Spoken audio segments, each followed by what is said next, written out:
لینے حضرت شیخ تو حضرت شیخ تھے.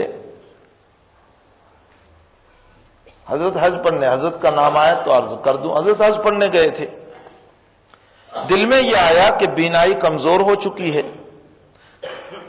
اور جس کی بنیاد پر اب برابر نظر نہیں آتا، اور اسی کے ساتھ ساتھ کچھ ذوق بھی معلوم ہو رہا ہے. پھر یہ کہ وہاں مدینہ شریف میں رہتے ہوئے کچھ کتابوں کا کام بھی جلدی ہو جائے گا. چونکہ یہاں ملنے والے زیادہ ہوتے ہیں، وہاں یہ مسئلہ نہیں ہوتا ہے، تو کام جلدی ہو جائے گا. تو کچھ بزل پر کام ہو جائیں، اوجز پر کچھ اور کام ہو جائیں. اس نیت سے حضرت نے رفقا سے مشورہ کیا. حضرت مفتی محمود الحسن صاحب رحمۃ اللہ علیہ اور بعض اکابر اور بھی بیٹھے تھے، ان لوگوں سے مشورہ کیا کہ میں کیا کروں، یہیں رہ جاؤں. تو احباب کا مشورہ یہ ہوا کہ ٹھیک ہے حضرت، آپ جیسا چاہیں یہیں رہ جائیں. رات میں نبی کریم صلی اللہ علیہ وسلم خواب میں تشریف لائے اور حضرت شیخ کو یوں فرمایا، اذهب الى الهند، ہندوستان جاؤ. نحن نطلبك عند الموت، تمہاری موت کا جب وقت آئے گا تو ہم تمہیں یاد کر لیں گے. اللہ کے حبیب نے آپ کو فرمایا. حضرت نے رختے سفر دوسرے ہی دن باندھ لیا.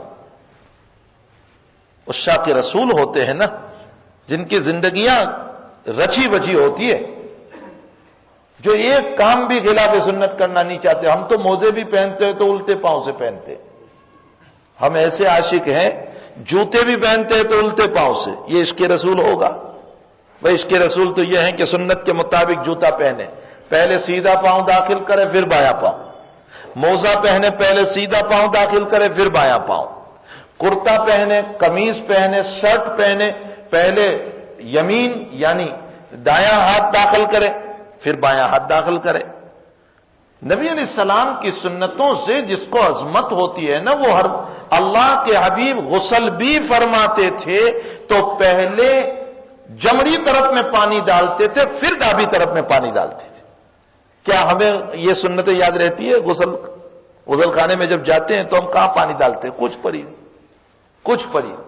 اللہ کے نبی کی سنت یہ تھی کہ آپ جب غسل فرمانے بیٹھتے تھے تو پہلے نجاست دھوتے تھے. یعنی کپڑے پر جو نجاست لگی ہے، احتلام ہے یا جنابت ہے، جو بھی نجاست ہے پہلے آپ صاف کرتے تھے. اور پھر اس کے بعد اللہ کے حبیب پاک صلی اللہ علیہ وسلم مٹی پر یوں دیوار پر ہاتھ رگڑتے تھے اور پھر ہاتھ دھوتے تھے. اب ہمارے زمانے میں ماشاءاللہ صابن آ چکے ہیں، قسم کے صابن ہیں. آپ صابن استعمال کر لیں، میں آپ کو نہیں کہتا ہوں کہ مٹی استعمال کریں، صابن استعمال کر لیں، لیکن یہ سنت ہے. اور پھر اس کے بعد اللہ کے حبیب وضو فرماتے تھے غسل سے پہلے، اور وضو کے بعد پھر غسل فرماتے تھے. کیا ہمارا یہ غسل جنابت میں یہ طریقہ ہے؟ ہم کیسے اپنے نبی کے عاشق ہو گئے ہیں؟ کیا ہم یہ کہہ سکتے ہیں کہ ہمارے نبی کی زندگیاں ہمارے اندر ہیں؟ اللہ ہی معاف فرمائے.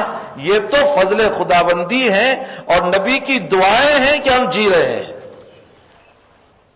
ورنہ امت تو اپنے نبی سے بہت دور ہو چکی ہے، بہت دور ہو چکی ہے. اس امت کو اپنے نبی کا فالو کرنے کی بہت ضرورت ہے. تو فرمایا اذهب الى الهند، ہندوستان چلے جاؤ، تمہارے موت کا وقت آئے گا تو ہم تمہیں خود ہی یاد کر لیں گے. اس کے بعد آپ کے حالات میں نے سنا، خود ہمارے شیخ سے سنا، فرمایا کہ اس کے بعد UK کا دورہ ہوا تھا حضرت کا، انگلینڈ کا دورہ ہوا. حضرت وہاں بھی بیمار ہو گئے تھے، ہاسپٹل میں ایڈمٹ کر دیے گئے. حتیٰ کہ حال یہ ہوا کہ بار بار غنودگی آنے لگی تو لوگوں کو یقین ہو گیا کہ حضرت اب نہیں بچیں گے. تو بعض احباب نے مشورہ یہ دیا کہ بھائی اب تو کوئی بھروسہ لگتا نہیں ہے، اس لیے کوئی نظام مدینے پہنچانے کا کرو. تو وہاں جو حضرت کے متعلقین تھے ان لوگوں نے باقاعدہ چارٹر فلائٹ کر لیا تھا کہ اگر ایسا کوئی مسئلہ پیش آ گیا انتقال کا، موت کا، تو ہم چارٹر فلائٹ سے حضرت کو مدینے لے جائیں گے اور وہیں دفن کر لیں گے. لیکن حضرت اچھے خاصے ہو گئے ہاسپٹل سے، پھر جہاں ٹھہرے تھے وہاں آ گئے. بولٹن کے اندر قیام تھا، وہیں آ گئے.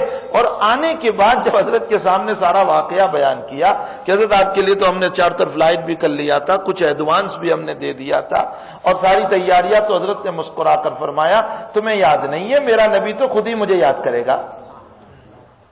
میرا نبی تو مجھے خود ہی یاد کرے گا۔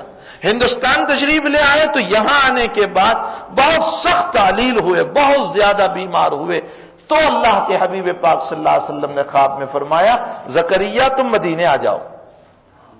بس اس کے بعد پھر حضرت یہاں نہیں آ سکے، وہی انتقال ہو گیا تھا۔